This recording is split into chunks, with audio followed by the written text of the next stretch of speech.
the reluctant signature. The pen hovered over the paper, trembling in Priya Sharma's fingers. The document before her, a marriage contract, seemed to blur as tears threatened to spill from her eyes.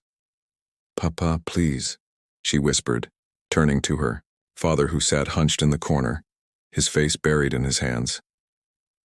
There must be another way. Rohan Sharma, once a respected doctor, now a shell of a man drowning in gambling debts, couldn't meet his daughter's gaze. "I'm sorry, Beta. Mr. Ahuja has been generous with his offer." Across the mahogany table, Vikram Ahuja watched with impassive dark eyes. At 35, he'd built Ahuja Hotels into a global empire through cold calculation and ruthless efficiency. Today was no different. Just another business transaction. "The terms are fair, Miss Sharma," he said, his deep voice cutting through the silence. "Your father's debts will be cleared entirely. You'll want for nothing as my wife. And your position at the hospital's physical therapy department will remain secure." Priya's spine stiffened. Her job, the one thing she'd built on her own, was being dangled like a carrot. "How benevolent of you to allow me to keep working," she said, unable to mask the bitterness in her voice. A flicker of something, annoyance? Respect, crossed Vikram's face before vanishing behind his usual mask of indifference. "The car will collect you at 9 tomorrow morning for the civil ceremony. Nothing elaborate, just signatures." Just signatures, as if signing away her future was as simple as ordering room service. Priya looked at her father again, seeing the yellowing bruise near his temple, a reminder of his last encounter with the loan sharks. She thought of her younger sister Divya, just starting university, whose education would be terminated without financial support. With a steady hand that belied her inner turmoil, Priya signed her name. "Excellent," Vikram said, standing abruptly. His tailored suit didn't show a single wrinkle as he buttoned his jacket. "My assistant will be in touch with the details." After he left, Priya sat motionless, the weight of what she'd done settling over her like a shroud. "He's not a bad man," her father offered weakly. "The Ahujas are a good family." "Then why does he need to buy a wife?" Priya asked, finally allowing a tear to fall. The next morning, dressed in a simple ivory silk sari, the only concession she would make to the occasion, Priya stood before the registrar. Beside her, Vikram looked impeccable in a charcoal suit, his expression revealing nothing as they exchanged the bare minimum of vows. When it was done, he slipped a ring on her finger, diamond so large it felt like a shackle. "Will be expected at my mother's home for dinner tonight," he said as they walked to his waiting car. "She's traditional. She'll want to welcome you properly." Priya nodded, wondering if his mother knew the circumstances of their union. As the car pulled away from the curb, Priya caught a glimpse of her reflection in the window, a stranger in fine clothes, heading toward a life she never wanted with a man whose heart seemed made of stone. But in the glass she also saw determination in her own eyes. This marriage may have been forced upon her, but how she lived within it would be her choice. She was Priya Sharma, now Priya Ahuja, and she would not be broken by circumstance. Beside her, Vikram checked his phone, seemingly unaware of the storm of emotions beside him. But for just a moment his eyes flicked to her reflection in the window, lingering with an expression that wasn't quite as cold as before. Cold mansion walls, the Ahuja estate loomed like a modern fortress at the end of a long, winding driveway. Floor-to-ceiling windows reflected the setting sun as Vikram's car approached the grand entrance. For Priya, the sprawling mansion represented everything foreign to her modest upbringing, opulent, imposing, and utterly devoid of warmth. "Your room is in the east wing," Vikram said as they entered the marble foyer where a line of staff stood waiting. "Lakshmi will show you around and help you settle in." "My room?" Priya asked, the implication clear. Vikram's expression remained neutral. "I assumed you'd prefer your own space. My quarters are in the west wing. We needn't pretend this is a conventional marriage." A small mercy, Priya thought, though she didn't say it aloud. An older woman stepped forward from the line of staff, her silver-streaked hair pulled back in a neat bun. "Welcome, Mrs. Ahuja. I'm Lakshmi, the head housekeeper." "Please call me Priya," she responded, uncomfortable with her new title. Vikram checked his watch. "Dinner with my mother is at 8. Lakshmi will show you where to find appropriate attire." As he walked away without a backward glance, Priya fought the urge to throw something at his retreating figure. "He's always been like that," Lakshmi said softly, observing Priya's expression. "All business, that boy. Ever since his father died." Priya followed Lakshmi through corridors adorned with artwork that probably cost more than her father's house. Her room turned out to be a suite larger than her entire apartment, with a separate sitting area and a bathroom that featured a tub the size of a small pool. "Mrs. Sunita, Vikram's mother, had this prepared for you," Lakshmi explained, opening a massive walk-in closet filled with designer clothes, all in Priya's size. She was quite insistent everything be perfect. Perfect for a bride who wasn't a bride at all, Priya thought bitterly. After Lakshmi left, Priya sank onto the edge of the bed, finally allowing herself to cry. Quick, silent tears she wiped away almost immediately. Self-pity wouldn't help her navigate this gilded cage. At precisely 7:45, dressed in a deep burgundy sari Lakshmi had suggested, Priya made her way to the grand dining room. She paused at the doorway, hearing voices inside. A physical therapist. "Vikram? Really?" came a woman's cultured voice. "The Malhotra's daughter is still available, and her family owns half of Mumbai's textile industry." "Mother," Vikram's voice was firm, "my marriage is not up for discussion." "But why her? She brings nothing to this family." There was a pause before Vikram answered. "She brings something more valuable than business connections or money. She brings integrity." Priya froze, stunned by his unexpected defense. "Besides," he continued, "she didn't throw herself at me like the Malhotra girl.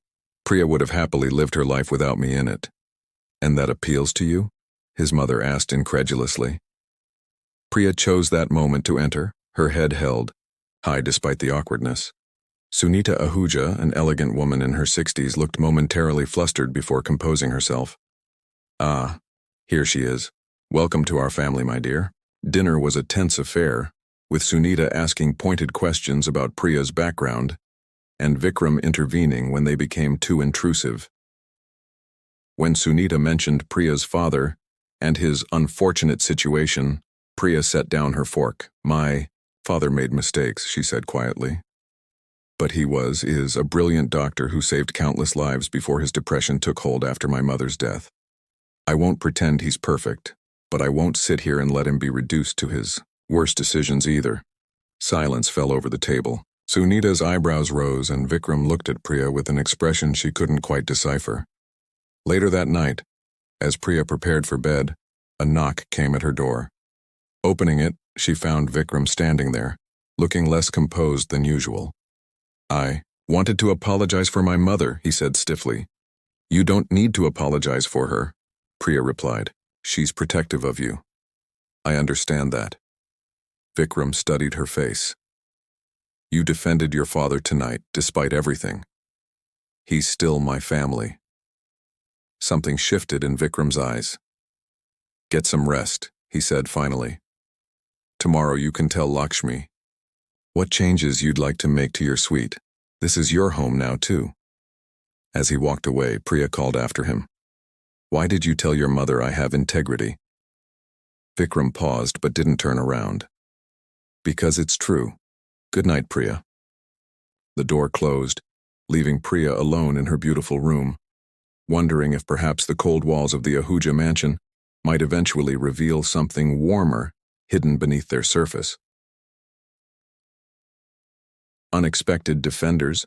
3 weeks into her marriage of convenience, Priya had established a routine. She continued her work at the hospital's rehabilitation center by day and returned to the mansion by evening, where she ate dinner, usually alone, as Vikram rarely made it home before 9. They existed in parallel lines, occupying the same space without truly intersecting. Until today. Priya entered the mansion's foyer to find it buzzing with unusual activity. Staff members hurried about with worried expressions, and Lakshmi approached her immediately. "Thank goodness you're home early," the housekeeper said, wringing her hands. Mr. Ahuja has canceled all appointments and locked himself in his study. He hasn't come out since the news broke. What news? Priya asked, setting down her bag. Lakshmi handed her a tablet displaying a financial news site. The headline blared, Ahuja Hotels accused of negligence. Famous food critic hospitalized after alleged food poisoning at flagship property.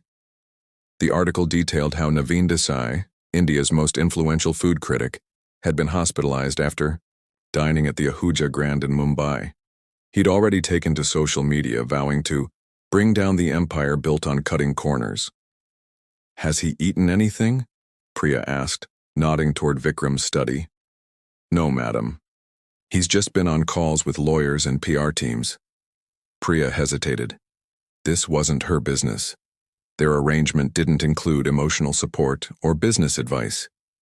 And yet, Lakshmi, please prepare some chai and bring it to the study in 15 minutes.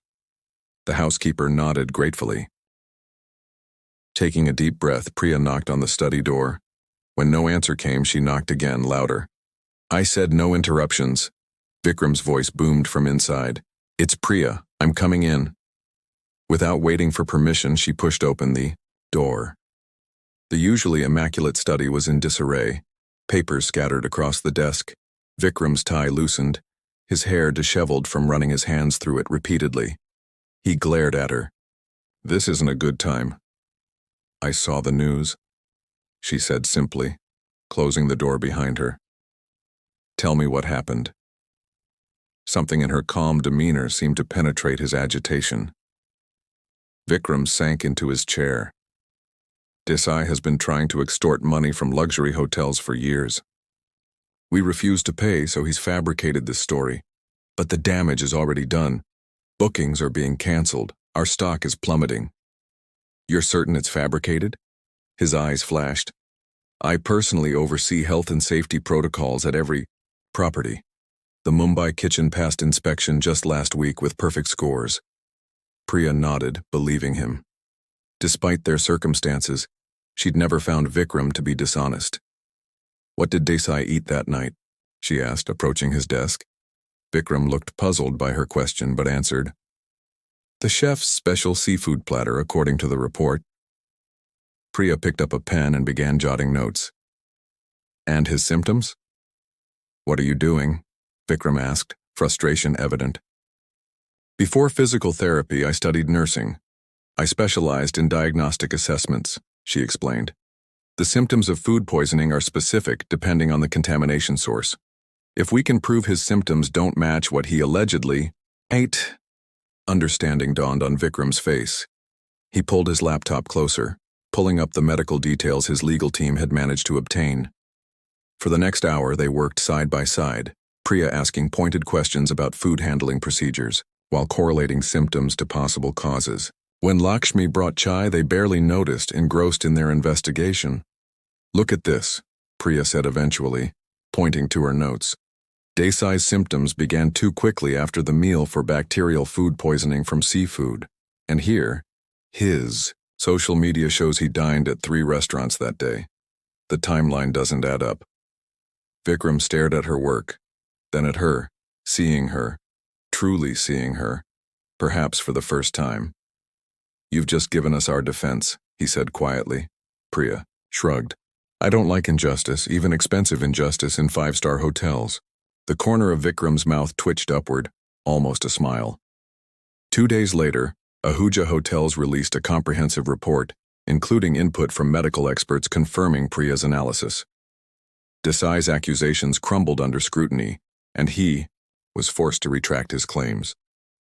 That evening, Priya returned home to find Vikram waiting in the foyer.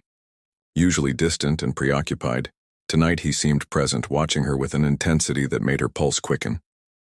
The board wanted to thank you, he said, holding out a small jewelry box, for saving the company millions in potential damages.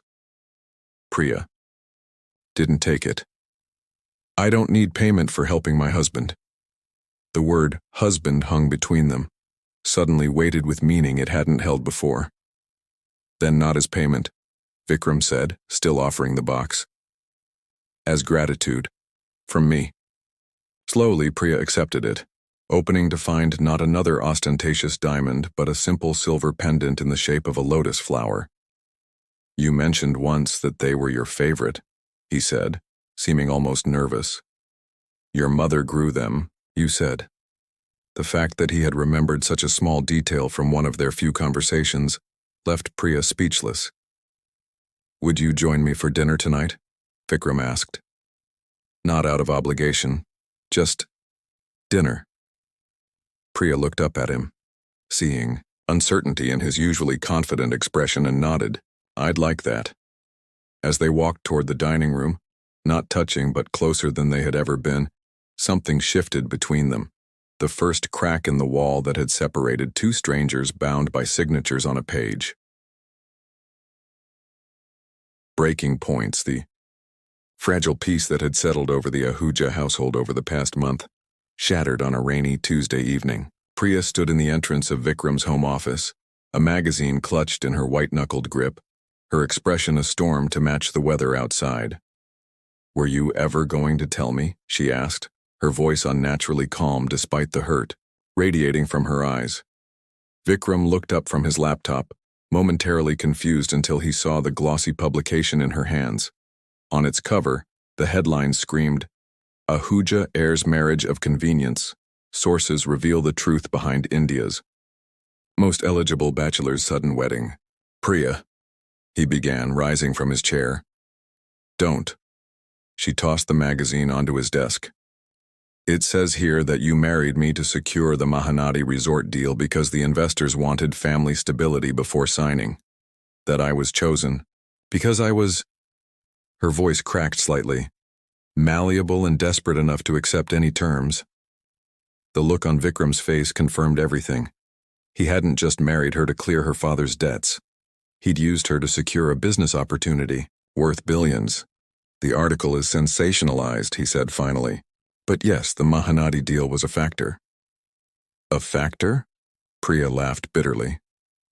"Was anything you told me the complete truth?" Vikram's jaw tightened. "I cleared your father's debts as promised. I gave you the freedom to continue your career. I never lied about those things. Lies of omission are still lies, Vikram."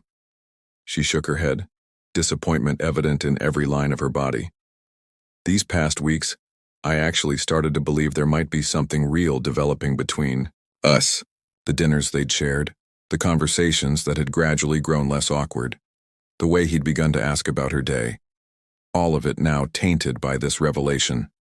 "It wasn't like that," Vikram insisted, coming around the desk. "Yes, the deal was initially part of my calculation, but things have changed." "What's changed is that you got what you wanted," Priya interrupted. "The article says the Mahanadi deal closed last week. Congratulations." She turned to leave, but Vikram caught her arm. "Where are you going?" "Back to my apartment. I still have the lease for another month."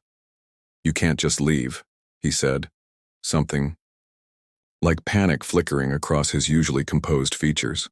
Priya pulled her arm free. "Watch me." For the first time since she'd known him, Vikram seemed at a loss for words. The powerful CEO who commanded boardrooms with a single glance now stood frozen, unable to formulate the right strategy to keep her from walking away. "This isn't just about the deal," he finally said, his voice low and urgent. "There's more to it to us than what that article says." "Is there?" "Because from where I'm standing, everything makes perfect sense now. Why you chose me specifically. Why you've been making an effort lately." Her voice broke. "Was it all for show? Am I just another successful acquisition?" The rain lashed against the windows as they stood facing each other across an emotional chasm that seemed unbridgeable. "You know me better than that," Vikram said quietly. "After everything we've shared these past weeks." "Do I? I thought I was, beginning to. Now I'm not sure I know you at all." She left him standing there, retreating to her suite to pack an overnight bag. As she folded clothes with trembling hands, memories flashed through her mind. Vikram's rare laugh during dinner last week, the way he'd started bringing her coffee in the mornings, exactly how she liked it, the gentle brush of his fingers against hers when he'd helped her into the car. A soft knock at her door interrupted her thoughts. Expecting Lakshmi, she called, "Come in." Instead, Sunita Ahuja entered, her elegant posture slightly stooped with concern. "You've seen the article," she stated, not a question. "You knew," Priya realized. "About the deal." Sunita nodded. "I knew. About my son's initial motivations, yes. And you disapproved of me because I wasn't part of your social circle, not because of my father's debts," Priya concluded bitterly. "I disapproved because I thought you were another of his strategic moves," Sunita corrected, surprising Priya by sitting on the edge of the bed. "But I was wrong about you, and I've been wrong about my son." Priya stilled her packing. "What do you mean?" "Vikram has been ruthlessly efficient his entire life. Every decision calculated for maximum benefit. Until you." Sunita's eyes were knowing. "He's different with you, less controlled, more human. He used me. Initially, perhaps, but people change, Priya. Motivations change."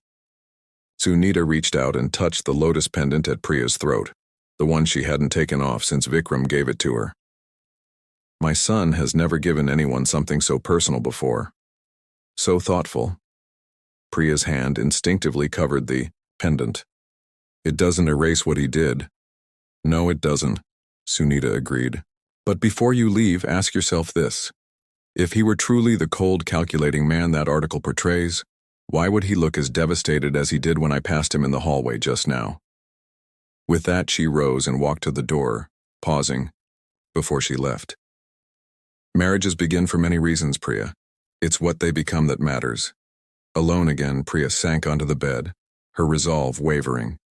She was still hurt, still angry, but beneath those emotions lay something deeper, something that made the thought of walking away permanently feel like tearing out a part of herself.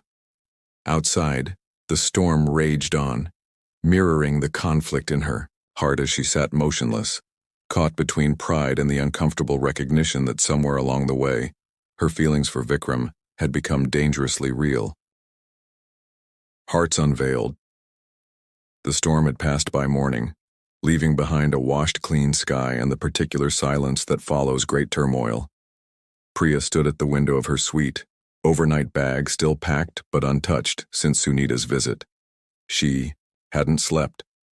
The decision before her to stay or go had kept her awake until dawn painted the horizon in hesitant strokes of pink and gold. A soft knock broke the silence. "It's open," she called, expecting Lakshmi with morning tea. Instead, Vikram entered, looking as though he'd slept as little as she had. His usual impeccable appearance was disheveled, shirt wrinkled, dark circles under his eyes. "You didn't leave," he said, relief evident in his voice. "I haven't decided yet," Priya replied honestly. Vikram nodded, accepting this. He crossed to where she stood but maintained a careful distance, both of them looking out at the garden below rather than at each other. "I've never been good at this," he said after a moment. "At what?" "Apologizing?" "At feeling," he corrected quietly. "At wanting something I can't control through contracts or negotiations." Priya turned to face him then. "Is that what I am to you? Something to control?" "No." His response was immediate and firm. "You're the opposite of that. You're the one thing in my life I can't predict, can't manage, can't protect myself against." The vulnerability in his admission caught her off guard. The article wasn't entirely wrong. Vikram continued. "When we first married, the Mahanadi deal was part of my calculation. I needed a wife to project stability, and you needed your father's debts cleared. It seemed efficient." "Efficient," Priya repeated, the word bitter on her tongue. "But then something happened that wasn't in my business plan." His voice softened. "You happened, Priya. Not just the arrangement, but you. With your kindness to Lakshmi and the staff, your brilliance during the Desai crisis, your unflinching honesty." He took a step closer. "Do you know when it changed for me? When I realized this wasn't just a convenient arrangement anymore?" Priya shook her head, not trusting herself to speak. "It was that first dinner with my mother, when you defended your father despite everything he'd put you through. When you refused to let anyone diminish him." Vikram's eyes held hers. In that moment, I knew I'd married someone extraordinary, and that I was completely unworthy of her. Vikram, please, let me finish. He ran a hand through his already disheveled hair. I've spent my entire life believing emotions were liabilities. My father taught me that. Business first, feelings last, he'd say. When he died, I buried myself in work, in acquisitions, in empire building. I married you for practical reasons, because that was safe, controllable. And now, Priya asked softly, now I find myself doing entirely impractical things, he admitted with a rueful smile. Like memorizing how you take your coffee, like canceling international calls because they would mean missing dinner with you, like lying awake all night, terrified that you'll walk out that door and take with you this feeling I never expected to have. What feeling is that? Her heart pounded so loudly she was certain he must hear it. Instead of answering, Vikram reached into his pocket and pulled out a folded document. He handed it to her silently. Priya unfolded it, recognizing the header of their marriage contract. But across it, in bold red ink, was a single word. Void. I don't understand, she said, looking up at him. It means you're free, Vikram explained. No obligations, no conditions. Your father's debts are still cleared, that's non-negotiable. But if you want to leave, there will be no consequences. Priya stared at the document, emotions washing over her in waves. Why would you do this? Because I want you to stay for the right reasons. His voice dropped to almost a whisper. Because I love you, Priya. Not for what you bring to Ahuja hotels, but for who you are. And love isn't a business transaction. It's a choice. The declaration hung in the air between them, transforming the space they shared. Priya carefully folded the document and set it aside.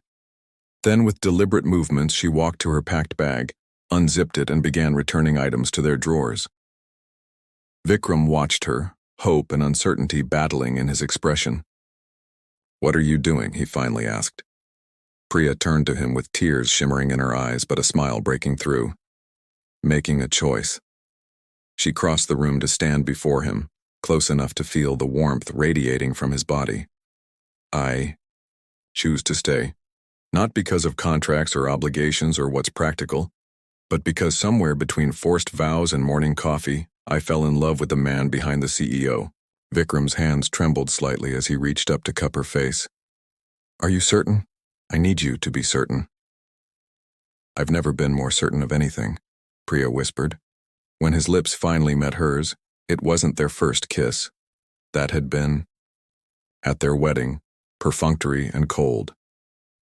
This was in many ways their true first kiss, tender, deliberate, and burning with everything left unspoken for too long. Later that evening, they sat together in the garden, Priya curled against Vikram's side as twilight wrapped around them. His arm held her close as if still afraid she might disappear. You know, she said thoughtfully, most people date before they get married. Vikram laughed, the sound no longer rare but still precious. When have we ever done things the conventional way? True, she smiled up at him. Though I wouldn't mind. If you asked me on a proper date sometime. Priya Ahuja, he said, turning to face her fully, his expression suddenly serious. Would you do me the honor of having dinner with me tomorrow night? And perhaps every night after that? For as long as you'll have me. I thought you'd never ask, she replied, rising on tiptoes to seal their new beginning with a kiss. What had begun as a contract signed in desperation had transformed into something neither of them had expected, a love freely chosen, stronger, for having been forged in the fire of truth and forgiveness. In each other, they had found not what they had been looking for, but what they had needed all along. The reluctant signature had become, at last, a willing heart.